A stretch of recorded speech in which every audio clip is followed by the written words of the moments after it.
syarat yang Allah berikan kepada kita supaya tobat kita diterima hanya ada 3. Hanya ada berapa? Ada 3. Tidak 4, bukan 5, bukan 10, bukan 20. 3 saja. Kalau kita bisa penuhi 3 syarat ini dengan baik, maka dosa yang kita lakukan sebanyak apapun, sebesar apapun akan dihapus oleh Allah SWT. Yang pertama adalah an-nadamu 'ala dzamb. Yang pertama adalah menyesal terhadap dosa yang telah dilakukan di masa terdahulu. Dan menyesal letaknya di mana? Di dalam hati kita, punya penyesalan. Dalilnya Nabi SAW mengatakan an-nadamu taubatun. Penyesalan itu adalah taubat. Kalau ada dalam diri seseorang menyesal, kenapa saya dulu melakukan dosa ini? Kenapa saya sampai terjerumus ke dalam dosa tadi? Ini berarti ada penyesalan. Kalau sudah ada penyesalan dalam hati, maka ini menunjukkan dia sudah mulai bertobat, sudah mau kembali. Adapun orang yang melakukan dosa dan tidak ada rasa menyesal dalam hatinya, tidak ada penyesalan, tidak merasa sedih dengan dosa yang sudah dilakukan, maka ini tidak akan diterima taubatnya oleh Allah. Syarat yang pertama, dan ini adalah rukun. Sampai beliau mengatakan an-nadamu taubah. Menyesal itu adalah taubat. Yang menunjukkan bahwasanya menyesal ini adalah termasuk rukun di antara rukun-rukun taubat. Rukun adalah sesuatu yang paling penting.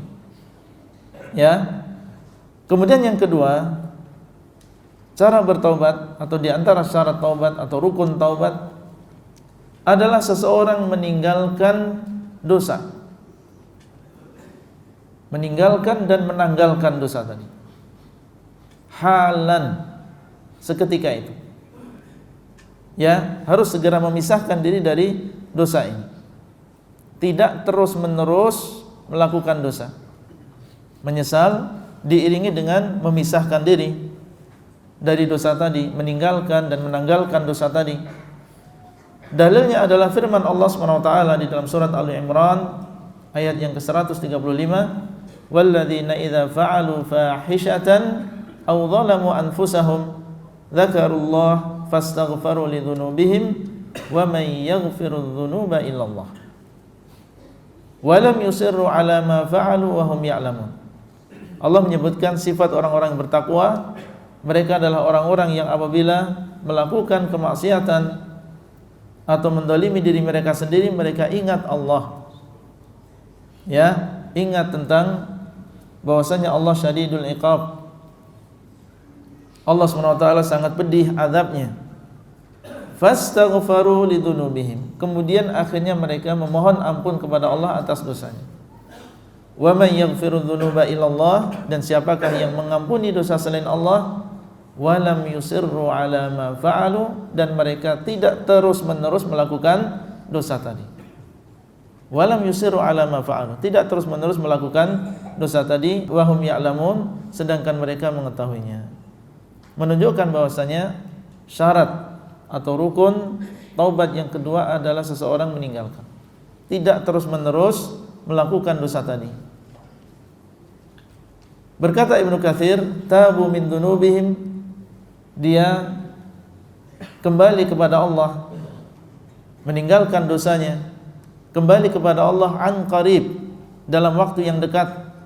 Walam yastamirru 'alal ma'siyah, dan dia tidak terus-menerus di dalam kemaksiatan. Wa yusirru 'alaiha ghaira muqli'ina anha, dan dia tidak terus-menerus di atas kemaksiatan tadi, tidak meninggalkan kemaksiatan tadi. Walau takarrar minhum dzambu tabu anhu, apabila dosa tadi ternyata kembali dilakukan oleh dia, maka dia segera bertaubat. Jadi maksud terus-menerus di sini, ikhwah sekalian, terus-menerus di atas dosa artinya adalah terus-menerus tanpa beristighfar dan bertaubat kepada Allah.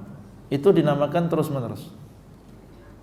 Tapi kalau seseorang melakukan dosa, kemudian dia bertaubat dengan taubat yang nasuha, beristighfar dengan istighfar yang benar, maka ini tidak dinamakan terus-menerus, ya, selama dia setiap kali berdosa beristighfar dan bertaubat kepada Allah. Seseorang dinamakan terus-menerus di atas dosa kalau tidak diiringi dengan apa? Istighfar dan juga taubat. Ya, kalau tidak diiringi dengan taubat dan istighfar baru dinamakan israr. Baru dinamakan terus-menerus. Adapun diiringi dengan istighfar dan juga taubat, meskipun berulang-ulang dosanya, maka ini tidak dinamakan dengan israr, tidak dinamakan dengan terus-menerus. Makanya sebagian mengatakan la israr ma'al istighfar. Tidak dinamakan terus-menerus melakukan dosa kalau disertai dengan apa? Dengan istighfar. Ya. Jadi yang kedua adalah meninggalkan kemaksiatan. Kemudian yang ketiga adalah memiliki azam. Memiliki tekad yang kuat untuk tidak kembali kepada dosa tadi di masa yang akan datang. Ya, saat itu dia harus memiliki azam. Kalau ingin diterima dosanya, diterima taubatnya oleh Allah, maka dia selain meninggalkan dosa, menyesal, maka dia harus punya azam. Dia punya tekad yang kuat. Ya, bukan hanya sekedar ya umniyah atau sekedar angan-angan biasa. Harus memiliki azam. Azam ini adalah iradah qawiyah, ya, keinginan yang kuat untuk tidak melakukan dosa tadi di masa yang akan datang.